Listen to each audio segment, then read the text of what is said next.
Olá, eu me chamo Eduardo Duarte, eu fui orientado pelo professor Evandro Pisa e apresentarei o meu projeto de iniciação científica, cujo título é Beisaras e Lévicas versus Lituânia: o impacto das novas tecnologias de comunicação e a tutela dos direitos fundamentais de pessoas LGBTI+, na Corte Europeia de Direitos Humanos. Bom, a minha pesquisa teve como ponto de partida a noção de que hoje a Europa vê uma escalada no ultranacionalismo de direita e também que esse fenômeno usualmente é acompanhado de ondas de violência contra grupos minoritários.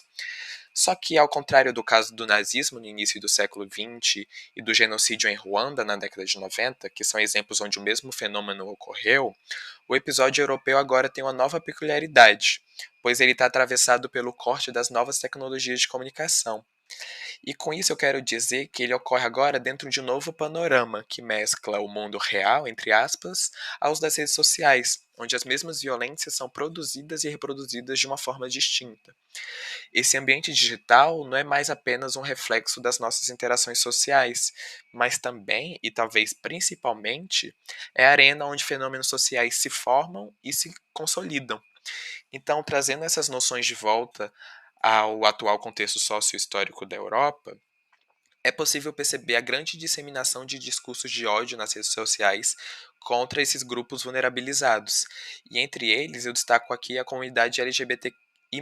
que é justamente o corte que eu busquei aprofundar durante a minha pesquisa. E foi diante de tudo isso que surgiu a ideia de examinar de que modo que a Corte Europeia de Direitos Humanos vem atuando nesse contexto.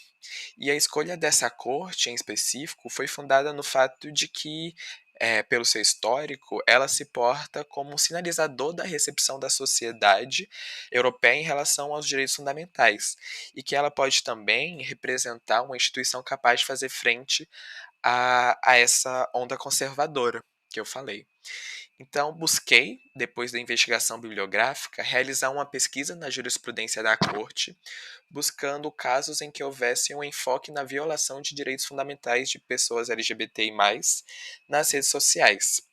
Mas, como só foi possível encontrar um processo que encaixasse nessas diretrizes, eu decidi prosseguir com o exame do caso encontrado,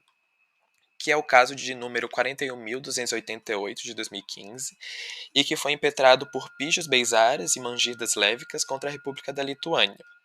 Em síntese, por conta do nosso tempo limitado, os fatos tiveram início com a publicação de uma foto no Facebook do primeiro requerente, em que ele beijava o seu namorado, que é o segundo. Essa foto viralizou e teve quase 800 comentários, que infelizmente a maioria deles incitava explicitamente a violência contra o casal e também contra a comunidade LGBT como um todo. Eu destaco no slide um dos comentários para que possam ter noção de quão gráfico e explícito eles eram. É, E eles então, com tudo isso que ocorreu, decidiram prestar uma denúncia perante as autoridades locais, mas elas se recusaram a iniciar uma investigação, alegando que os comentários não constituíam a conduta típica sob a legislação lituana e que quem os fez estava no exercício da liberdade de expressão. Eles entraram com recurso na corte local e na corte regional, mas que também foram todos indeferidos com a mesma fundamentação.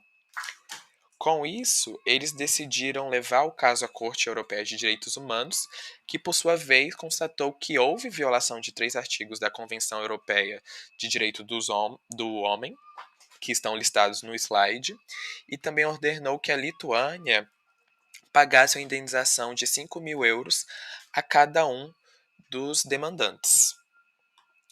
E baseado no caso e no que expus no início da apresentação, é possível retirar algumas reflexões.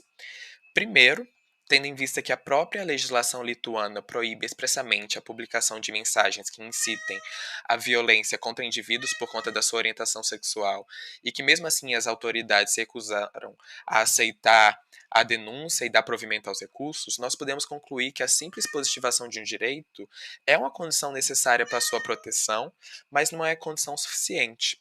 E é nesse cenário que é consolidado o papel da Corte Europeia de Direitos Humanos, como instrumento central na estrutura de suporte à mobilização jurídica do indivíduo contra políticas, decisões e práticas abusivas do Estado. Muito obrigado.